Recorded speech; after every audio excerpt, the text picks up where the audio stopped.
אשכחך ירושלים, תשכח ימיני, תדבק לשוני לחיקי, אם לא אזכרכי.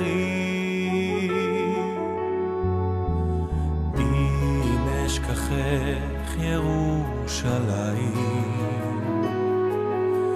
תשכח ימיני, תדבק לשוני לחיקי, אם לא אזכרכי. אם לא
Je prends 1 minute la parole d'abord pour vous souhaiter la bienvenue. Je reprendrai la parole dans un deuxième temps, juste pour vous dire comment on va faire en sorte que la soirée se déroule. On va dîner, commencer, on va prendre le premier plat. Après, Shlomo, le Rav Shlomo Shemama s'exprimera. Il vous expliquera un petit peu le travail des Mosdot du Rav Bakshi Doron, du Rishon LeZion. Après, je m'exprimerai et enfin, on donnera la parole au Rav qui vous fera un petit chiour. Peut-être que dans l'intervalle, avant que le repas démarre, on va regarder un film qui dure 4-5 minutes, je crois, et qui explique un petit peu tout ce travail. Donc, remercier le Rav d'être venu à Marseille, de se déplacer avec la rabbinite. Je voulais remercier également le Rav Moshe Edri, qui est son beau-fils et qui est le Rosh Yeshiva. Je voulais remercier Robert, Shlomo Shemama. Je voulais vous dire que je vais juste apporter un petit témoignage où j'ai rencontré le Rav pour la première fois, il y a un an, lors de son précédent passage à Marseille. Et on a gardé le contact, et lorsque j'ai été à plusieurs reprises en Israël, j'ai été contacté par Shlomo et j'ai rencontré le Rav à 2 ou 3 reprises. Et on a comme ça échangé à plusieurs reprises sur différents sujets qui nous préoccupent à tous, qui préoccupent la Keïla. Et je dois vous dire que j'ai été charmé parce qu'il y a une qualité que j'affectionne particulièrement, c'est l'humilité des hommes. Et j'ai retrouvé un Rav d'une très très grande humilité, malgré qu'il a été pendant 10 ans grand rabbin d'Israël. Et ça, je dois vous dire que c'est une des qualités que j'affectionne le plus. Et c'est pour ça que je me suis, depuis un an, d'abord attaché à lui. C'est une réalité. On en parle souvent avec mon épouse. Je me suis attaché à tout le travail qu'il réalise. Je me suis attaché également à Shlomo, qui est toujours là quand il le faut, et toujours à prêcher la bonne parole, à me servir aussi d'interprète, parce que même si je baragouine un petit peu en ivrite, je ne comprends pas tout, et bien évidemment, je ne m'exprime pas comme il le faut, lorsque surtout on rentre dans les détails. Donc je voulais le remercier de sa venue, lui dire qu'il illumine notre ville en étant présent auprès de nous, et que je suis particulièrement fier, avec mon épouse, mes enfants, mes belles-filles, etc., toute la famille Benjamin, de le recevoir ce soir chez nous, en notre domicile. Et c'est un grand, grand honneur pour nous, et j'espère que ça l'est pour vous également. Je voulais dire aussi que je vous remercie d'être présents, parce que ce n'est pas toujours évident. Je sais qu'on est tous très sollicités, harassés. On a parfois, on constatait avec mon épouse la dernière fois que pendant un mois, je ne suis pas rentré un soir à la maison. Un mois dehors tous les soirs, c'est long. C'est long, les enfants nous manquent, et la famille nous manque, etc. Mais on fait cet effort parce qu'on croit en une tâche. Moi, je crois en tous les cas en ma fonction, et j'essaye de faire avancer les choses de la communauté, même si parfois, et souvent d'ailleurs, c'est pas toujours très bien compris, pas toujours bien interprété. Mais en tous les cas, sachez que ce qu'on donne, on le donne avec le cœur, et on met aussi beaucoup de cœur à l'ouvrage, et ça, c'est l'essentiel. Alors, je ne vais pas monopoliser la parole, je voudrais juste finir par une petite histoire, si vous le permettez. J'ai pris l'habitude, et j'espère que je la perpétuerai, de dire un petit maasé de Torah quand j'interviens, y compris devant les goïms. Donc je vais vous raconter une petite histoire. Moi qui suis fan des histoires de Kodesh, de Torah, je voulais vous parler d'un Rav qu'on connaît tous, qui est un contemporain, qui a été le Rav Baba Saleh. Et comme vous le savez, il a vécu au Maroc. Et un jour, il décide avec la Keïla de réaliser un mikvé, de construire un mikvé. Et il construit ce mikvé avec l'aide de tous. Et lorsque le mikvé est terminé, il constate qu'il n'y a pas d'eau. Et au Maroc, souvent à cette époque, il y avait une grande sécheresse. Donc, il en appelle à Kadosh Baruch Hu. Il lui dit, écoute, j'ai fait ce que je devais faire. Maintenant, à toi de jouer, en quelque sorte, et fais en sorte que la pluie tombe. Il finit ses paroles et il voit que dans le ciel, les nuages commencent à s'amonceler et la pluie tombe. Et tombe d'une manière considérable, où elle tombe pendant des heures et elle remplit comme par miracle le mikvé. Quand le mikvé est rempli, il est fier de ce qu'il a lui-même accompli avec la Keïla. Il constate juste un petit défaut.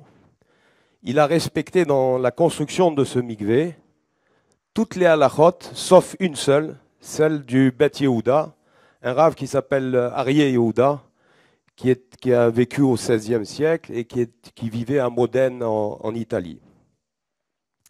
Et là, il est pris de remords et il dit, je suis mal, j'ai des états d'âme, je vais considérer qu'il y a un petit problème, comme l'explique le Bet Yehuda, sur un des conduits, donc je vais pousser la Keïla à vider le mikvé et à refaire une partie du mikvé. Et là, bien sûr, qu'il y a un tollé en disant, attendez, Rav, vous vous rendez compte combien de temps on a attendu, combien de temps on s'est battu, combien de temps on a prié pour que le mikvé se remplisse. Et là, il dit, écoutez, je vais vous convaincre. Et il passe des heures à convaincre les uns et les autres. Finalement, ils acceptent. Ils vident le mikvé, ils réparent ce conduit. Et là, il dit, voilà, maintenant, nous avons un véritable mikvé, kasher, considéré par tous les poskim comme kasher, etc. Il est très fier de ça. Le problème de fond, c'est qu'il se retrouve comme à l'origine, c'est-à-dire que le mikvé est kasher, mais il est vide. Et au Maroc, il y a toujours la sécheresse. Donc là, il implore le Bet Yehuda, il dit, écoute, il faut que tu intercèdes en notre faveur. Moi, Baba Saleh, je te demande d'intercéder auprès d'Akadosh Baruch Hu pour faire en sorte que la pluie tombe de nouveau et qu'elle remplisse ce mikvé pour qu'on puisse en profiter. Et il rajoute une phrase qui est exceptionnelle. Il dit, tout ce que je l'ai fait, je ne l'ai pas fait pour moi. Il s'exprime à l'égard du Beth Yehuda. Il dit, tout ce que j'ai fait, je ne l'ai pas fait pour moi. Je l'ai fait juste pour une chose, pour emmener plus de pureté au klal Israël, pour qu'il y ait plus de Kedusha. Alors ce soir, si je vous raconte cette histoire, c'est que ce que nous avons fait ce soir, ce n'est pas pour nous que nous l'avons fait. Nous l'avons fait pour le Rav, pour ses Mosdot, pour tout le travail qu'il accomplit. Moi, je suis qu'un intermédiaire. Je suis fier de l'être, parce que je suis fier d'être son ami. J'espère que je le resterai. Et je vous remercie encore une fois d'être venu et de le soutenir comme il se doit, parce que son travail est ingrat. Vous savez, on est toujours dans une position de faiblesse quand on tend la main et qu'on demande aux autres. Mais sachez que si on le fait, c'est parce qu'on croit en cette tâche. On croit à ce travail qui est réalisé. On a envie que ce travail se perpétue. Et croyez-moi, lorsque j'ai visité ces Mosdot, j'ai été particulièrement ému parce que j'ai vu tout le travail considérable qui est réalisé. Alors vous allez me dire, oui, mais on sait, on a été, on est contacté, on est sollicité, etc. C'est vrai. Mais je crois que cette histoire que je viens de vous raconter doit nous servir de leçon. En réalité, nous ne sommes que des intermédiaires. L'argent que nous avons, c'est vrai, c'est pour en jouir, mais c'est pour en faire jouir les autres. Si Akadosh Baruch Hu nous a donné des moyens, c'est parce que ces moyens doivent servir effectivement à nous, notre famille, tous ceux qui sont aux alentours de nous, mais ces moyens nous ont été donnés aussi pour les redistribuer.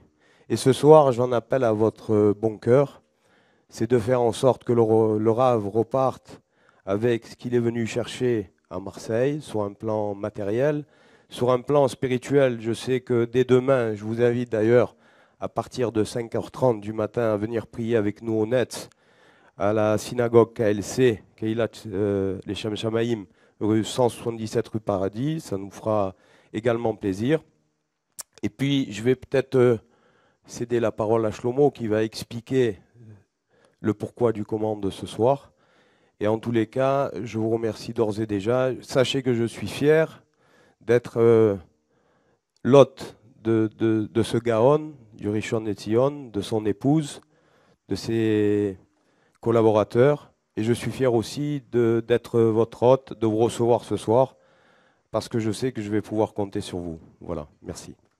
Mon ami Bruno est vraiment sincèrement, je le dis, c'est devenu un ami. Et des gens extrêmement simples, extrêmement faciles d'accès, extrêmement droits, extrêmement purs.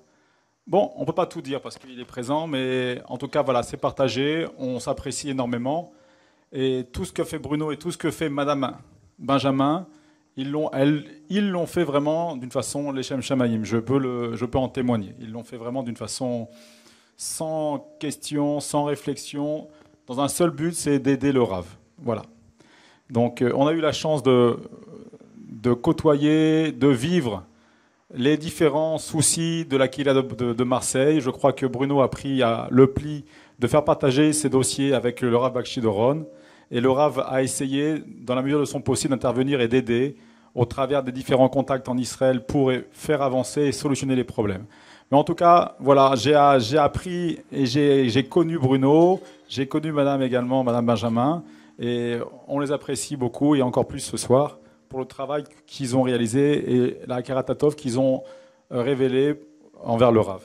Donc, juste pour rajouter quelque chose, je ne suis pas un professionnel des demandes de soutien. En tout cas, ce que je peux rajouter par rapport au film que vous avez vu tout à l'heure, ce que je peux vous dire, c'est que le Rav, après 10 ans de rabbanout en tant que grand rabbin d'Israël, aurait pu très bien prendre, je dirais, un repos mérité. Et pour autant, en parallèle, il a souhaité lancer des institutions sfarades qui faisaient défaut en Israël. Le Rav Ovadia aussi avait lancé ce projet, lui-même l'a prolongé en parallèle. Et aujourd'hui, effectivement, on a des Mosdot qui regroupent pratiquement 1000 élèves, depuis le plus jeune âge jusqu'au plus grand âge. Et sur l'ensemble d'un budget annuel, on reçoit à peu près de l'État et des élèves à peu près 30% du budget. Et il nous manque aujourd'hui, tous les mois, 60-70% du budget. Donc ce sont des chiffres véridiques que je vous annonce. À côté de ça, nous avons un nouveau projet qui est, comme vous avez vu dans le film, de réunir le Talmud Torah, la Yeshiva Ktana sur un nouveau bâtiment. Et bon, là aussi, ce sont des budgets extrêmement importants. Donc le Rav, malgré son âge, on peut le dire, il ne comprend pas tout, donc je peux tout dire entre guillemets ce soir, fait des efforts surhumains, mais vraiment surhumains, pour aller de droite à gauche, essayer de rencontrer des personnes qui peuvent l'aider. Il était hier à Londres, il était il y a 1 mois à Paris, j'étais avec lui. Nous étions encore il y a 2 mois à Lyon. Bon, on essaye de trouver des financements, des aides, de gens qui veulent bien s'associer au travers d'une mitzvah de Issachar et Zevulun à tout cela. Donc moi, ce que je peux vous rajouter aujourd'hui, c'est que ce qu'on aimerait, c'est vous faire partager, vous donner le srout de soutenir un élève aujourd'hui dans les institutions. Aujourd'hui, un élève en Yeshiva Ktana, par exemple, si on met un focus à la Yeshiva Ktana, un élève, c'est sur une année 5 000 euros. 5 000 euros. Donc, un élève aujourd'hui, celui qui prend le coût d'un élève par an, 1 élève, 2 élèves, 3 élèves, c'est la mitzvah de Issachar et Zevulun qui peut prendre sur lui. Quand on arrive à 120 ans là-haut, en vérité, si on réfléchit bien, qu'est-ce qu'on amène? Qu'est-ce que Akadosh Baruch Hu retient de nous, en vérité? En vérité, la seule chose qui retient de nous, c'est le travail qu'on a pu réaliser vis-à-vis de nos enfants et vis-à-vis des enfants des autres. C'est la seule chose qu'on laisse sur cette terre et c'est la seule chose pour laquelle on va être payé là-haut et sur laquelle on va pouvoir mériter la meilleure place possible. Donc, je pense que toute l'année, vous êtes sollicités, mais tout celui qui peut prendre sur lui, en soutien, 1 élève, 2 élèves, 3 élèves, eh bien, Akadosh Baruch Hu saura le récompenser. Et vis-à-vis du Rav, je le dis à chaque fois, on n'a pas affaire, et je profite du fait qu'il ne comprend pas, on n'a pas affaire à n'importe quel Rav. Bien entendu, vous êtes sollicité par beaucoup de Ravanim, mais aujourd'hui, on ne peut pas se permettre de, entre guillemets, décevoir le Rav. Il est venu spécialement chez Bruno à Marseille, et il repart dès demain, on repart dès demain. Voilà, donc tout celui qui peut, avec toute sa générosité et son cœur, aider le Rav, bien entendu, on délivrera des reçus Serfa, ne vous inquiétez pas, ça peut aider également. Donc tout celui qui peut prendre vraiment 1, 2, 3 élèves, le but avoué que nous avions pour venir ici, je me permets de le dire devant Bruno, c'était de vendre 20 élèves. Donc si on peut essayer, à nous tous, de prendre 1, 2, 3 élèves, écoutez, Akadosh Baruch Hu, qui nous récompense tous et qui puisse nous envoyer toutes les brachot du monde, Bezrat Hashem. Donc, le Rav va faire un discours, le Rav va faire un Dvar Torah. Après le Dvar Torah, je me permettrai de vous demander, s'il vous plaît, de lever la main pour celui qui veut aider le Rav à hauteur de 1, 2 ou 3 élèves. Et encore merci, merci, merci à tous. Je sais que ce n'est pas facile, Bruno l'a dit. Toda Rabba, Rabba, Rabba pour tout ce que vous faites. La simple fait que vous soyez là, vraiment, vraiment, ça fait chaud au cœur. Et merci beaucoup, beaucoup. פותחים בכבוד אכסניה, אני מודה לרב בנימין, בעל הבית, בדרך כלל אנחנו מבקשים מאנשים שיקבלו אותנו, אבל אני רוצה לומר לכם, בעל הבית הזה, הרעיון היה שלו, הוא דרבן אותנו לבוא לכאן מאז שראה את הישיבה, כמו שהוא אומר, התאהב בנו והתאהבנו בנו ברוך השם, ועכשיו אנחנו אחים ממש. ידידנו רבי צבי עמר, אני רוצה להגיד לכם, רב צבי עמר גר במרסיי, אבל הלב שלו, הראש שלו, הכל בירושלים. אני הייתי 3 ימים בלונדון, לא ידעתי מה קורה לארץ וזה, ברגע שראיתי את צבי עמר אני כבר יודע הכל.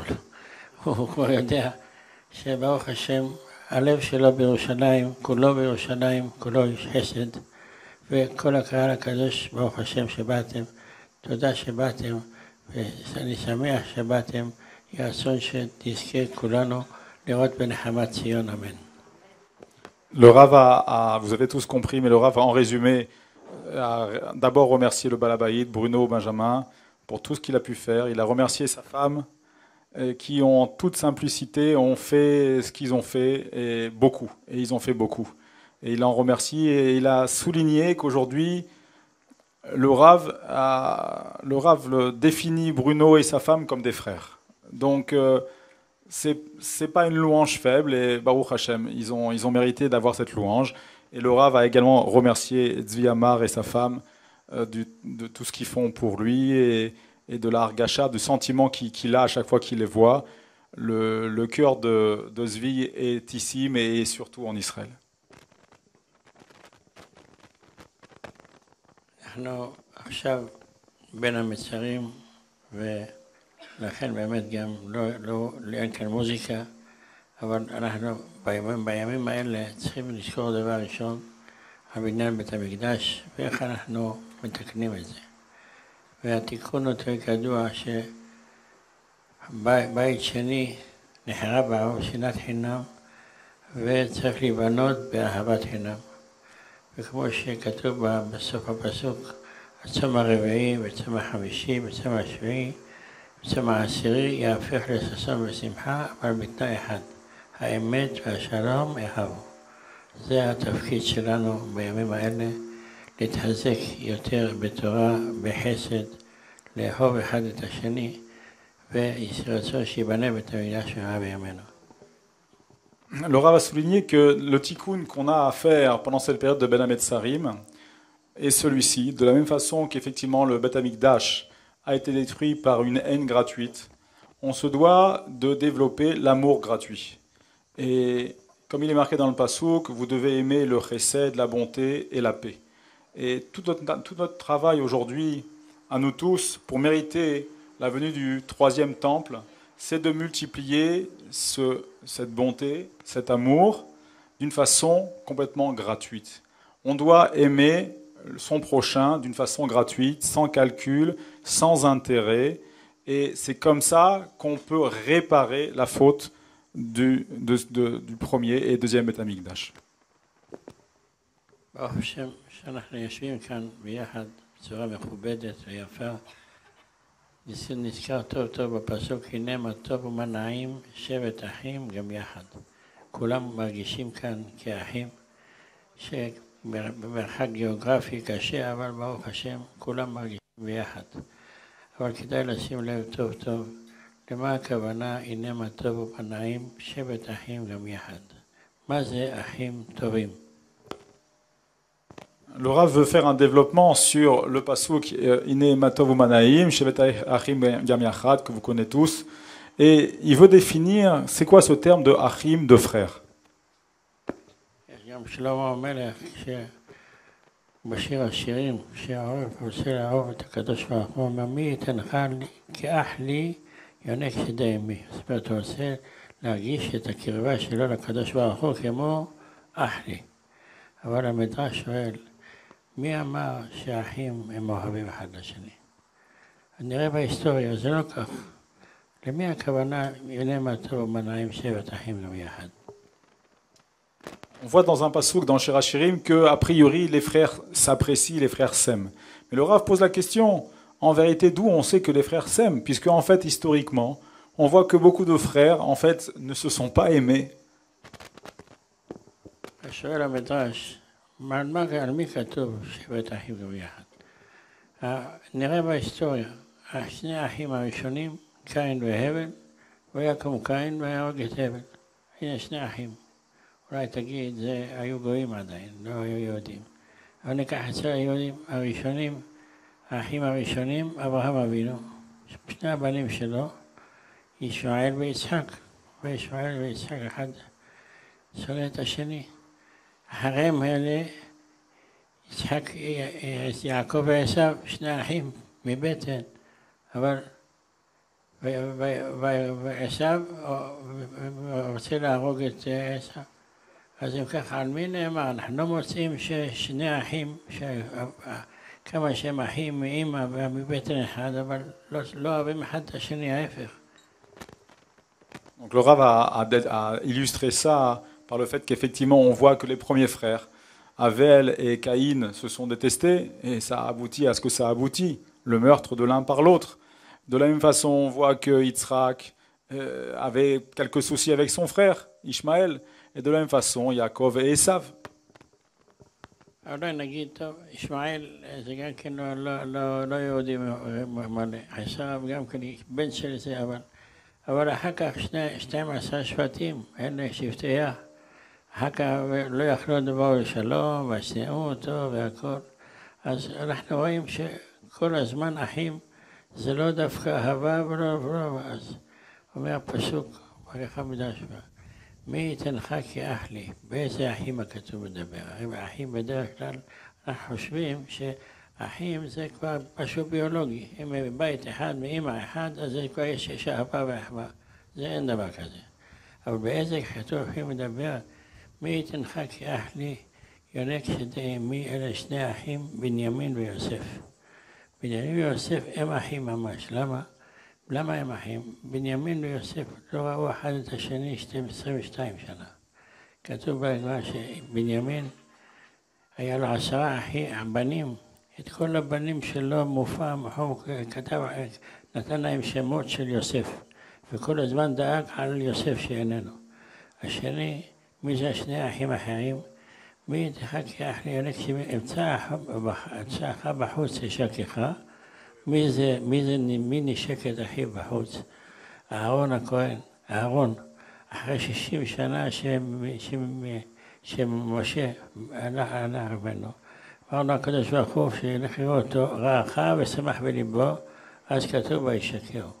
זה שני האחים, על זה כתוב, ואחר בחוץ ישקך. זאת אומרת, המדרש אומר לנו, אחים, בצד ביולוגיה זה לא אומר, לא להפך, יש להם קנאה, שנאה, תחרות, אבל אחים זה מי שדואג אחד לשני, מי שחושב על השני, שנמצאים במצב שאחד דואג על השני, זה שבט אחים גם יחד, וברוך השם.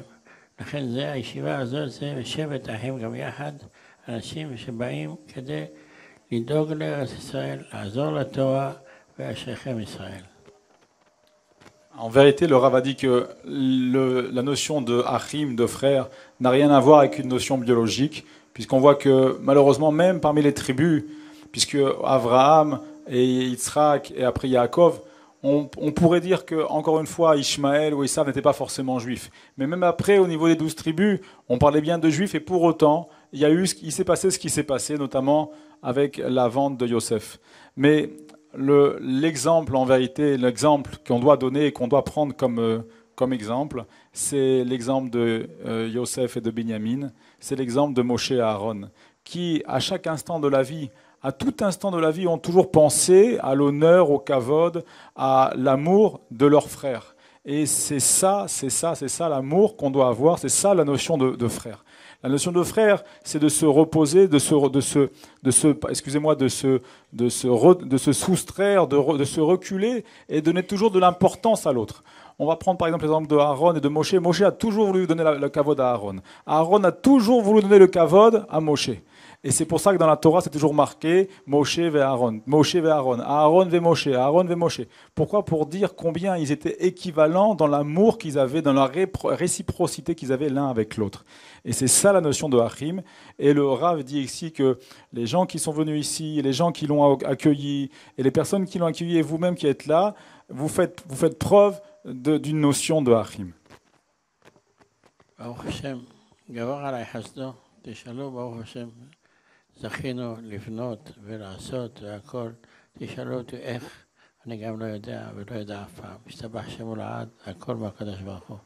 כשעושים בשביל תורה, כתוב, הארון עושה את נוסף, וברוך השם, בנינו ברוך השם, אבל עכשיו חשבתי שכבר עשיתי את שלי, כבר הגיע הזמן שאני בפנסיה, באמת אני בפנסיה ברבנות, חשבתי שכבר עכשיו, ברוך השם, הבנים עובדים, שהשם ייתן להם כוח, אבל כשברוך הוא רצה אחרת, ובנינו, התחלנו בתלמוד תורה, ואת הישיבה של רבי משה אדרי, וצריכים להמשיך, וברוך השם, כשהוא שולח לנו ידידים טובים, ובעזרת השם, מי שענה, הוא יעננו בעזרת השם, רק שנזכה ונחיה לראות את חנוכת הבית בשמחה וטוב לבב, ונבוא לכולם ברוך השם, שהקדוש ייתן לכם ברכה והצלחה בכל מעשה ידיכם, שהקדוש ייתן לכם את השכר הכי טוב, אנחנו רואים כל בוקר, הקדוש ברוך הוא משלם שכר טוב ליראיו. אצל הקדוש ברוך הוא שכר טוב, זה לא כסף, זה לא בריאות, זה הכל. אלא שכר טוב ליראיו זה ילדים טובים שהולכים בדרך השם. הוא ישלם לכם שכל אחד יזכה לבנים ובני בנים עוסקים בתורה ובמצוות. אמן. Le Rav a fini par une notion qui lui tient à cœur et qui est véritablement le but de toute sa vie. Et vous avez bien compris que toute sa vie, toute la vie du Rav, c'est articulé autour de l'éducation des enfants. Et pour lui, vraiment, pour lui et pour tous les poskim et tous les chachamim, en vérité, comme je vous l'ai dit tout à l'heure, en fait, toute notre vie n'est que pour transmettre et pour construire nos enfants. Que tout le Inyan, en vérité, ce sont nos enfants. Il n'y a rien d'autre que nos enfants. Si on arrive dans cette société qui est en décadence, parce qu'en vérité, à chaque génération, on coule un peu plus, on coule un peu plus, on descend un peu plus. Et aujourd'hui, on ouvre les yeux et on a des difficultés même à ouvrir les yeux, tellement la société est devenue difficile aujourd'hui en termes de mœurs. Et tout le but qu'on a, nous tous, c'est de transmettre à nos enfants et de construire nos enfants. Et d'en faire des bons achim, des bons frères, avec des bonnes midotes, avec un bagage de Torah suffisant pour affronter la vie. Je vais un petit peu dire quelque chose de personnel. Moi, j'ai connu le Rav par le biais de mon fils. Moi-même, j'ai mis mon fils dans ces mosdot. J'ai fait mon alga il y a 4 ans en Israël. Et mon fils, Dan, a intégré la Yeshiva Ktana de Beit Vegan, que vous avez vu tout à l'heure très rapidement. Et Baruch Hashem, mon fils est construit.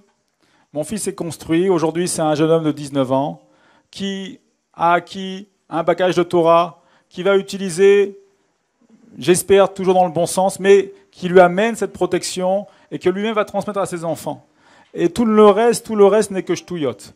On a le droit de tout faire, on a le droit de vivre bien, on a le droit d'être heureux, on a le droit de construire, on a le droit de faire tout ce qu'on veut, mais l'essentiel, et avant tout, c'est d'avoir comme matara dans la vie, de donner à nos enfants ce bagage essentiel qui est la Torah. On n'a pas le droit d'oublier la Torah, parce qu'en fait la Torah nous donne ce mode d'emploi, que si on veut subsister, si on veut continuer à exister, si on veut s'affronter et affronter l'influence qu'on a autour de nous, il n'y a pas d'autre solution que la Torah. J'ai créé un tavlin, le tavlin il est que la Torah. Donc aujourd'hui le Rav, il s'efforce de construire des enfants, de bâtir des enfants, et ces enfants, qu'ils viennent des États-Unis, qu'ils viennent d'Amérique du Sud, qu'ils viennent d'Europe, ils seront peut-être plus tard les grands et les conseilleurs et les dirigeants spirituels de nous tous, Bezrat Hashem. Donc le Rav va remercier tout le monde encore une fois, et il vous a défini comme des frères. Donc voilà, on arrive à un moment où je vais vous solliciter. Est-ce que des personnes veulent prendre sur eux un élève, 2 élèves, 3 élèves? Voilà, tout ce que vous faites, encore une fois, Akadosh Baruch Hu saura vous récompenser. Il y a une mitzvah sur cette terre, une mitzvah sur laquelle on est payé à la Makom, sur place, et sur lequel on peut demander à Akadosh Baruch Hu un retour. Il y a une mitzvah où on peut demander, affronter Akadosh Baruch Hu en lui disant « Akadosh Baruch Hu, je donne ». Donne-moi en retour. Bien entendu, le but, c'est de le faire d'une façon désintéressée, mais même d'une façon intéressée, Akadosh Baruch Hu y rendra. Et en vérité, quand on comprend que à chaque fois qu'on donne la tzedaka, Akadosh Baruch Hu nous renvoie, une fois qu'on a compris ça, voilà, la bracha, elle est là. La bracha, elle est là. Donc, si quelqu'un veut lancer... Merci beaucoup. Alors, la famille Amar, 7 500 €. 7,500 יורו, שברוך הוא ישלם שכרו בעזרת השם. הוא בשנה שעברה היה הראשון שתפס את התלמיד. Toda Rabba, merci beaucoup, Ozvi. Bruno veut insister sur un fait, c'est qu'effectivement, comme le Rav l'a dit tout à l'heure, le Rav est en retraite, si on peut dire, je ne sais pas comment on dit en français, est en pré-retraite ou en retraite. En retraite, il est en retraite depuis longtemps. Et en fait, véritablement, vous voyez que tout ce qu'il fait, il le fait vraiment d'une façon lishma, d'une façon désintéressée. Il le fait vraiment pour ses mosdot, pour les enfants et pour s'occuper au mieux de ses enfants. Donc, Bruno me demande de vous permettre de manger tranquillement. Après le deuxième plat, il vous sollicitera lui-même peut-être. On va prendre le deuxième plat et puis on va laisser réfléchir les uns les autres. Je crois qu'au-delà de ce que vous a expliqué Robert, ce qui est important, c'est que on peut s'associer, bien évidemment. On sait qu'aujourd'hui, les temps sont difficiles. Donc, ce qui est important, c'est qu'on puisse participer. Et moi, je m'associe avec mes enfants, d'ailleurs. Et puis, on va participer à hauteur de 5 000 euros. Voilà. Merci beaucoup. Toda Rabba. Arav Miché Bérard. מי שברך אותנו ישמור ויצור בנימין, ברונו בן, והוא ומשפחתו וכל השלום, שהוא ימלא משנות ליבו לטובה, שאתה תלמיד בשיחה זיבולו למזכרה לברכתי, רפואה שלמה לאביו יעקב בן מסעוד, אין נאפן לא יהיה נחרית טובה בעזרת השם, יזכה למצוות ויזכה לעשות.